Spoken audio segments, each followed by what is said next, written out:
Most of the time when these people be talking, I don't even hear them. They talk and they talk, but I do not hear shit when I'm near them. I swear to God that I came. Hello YouTube viewers, this is my bike check, and I did do a previous bike check on my premium solo bike, and I got a brand new parts. And let's start from the top. I have ODI super soft grips, Mike Horder signature S&M bars, Colony square back stem, and under that is an Animal headset integrated, Odyssey fork, same hubs as the other time, Animal javelin hubs with an Animal hub guard and peg.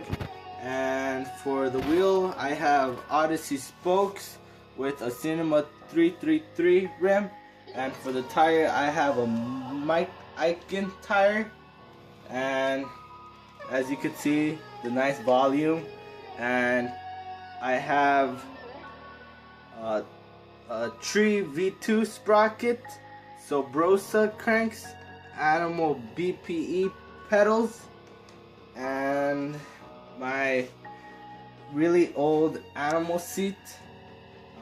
Then to the back, I have the Demolition Machete tires with an Animal rim and the same setup as the front. Thank you guys for watching, and please like and subscribe.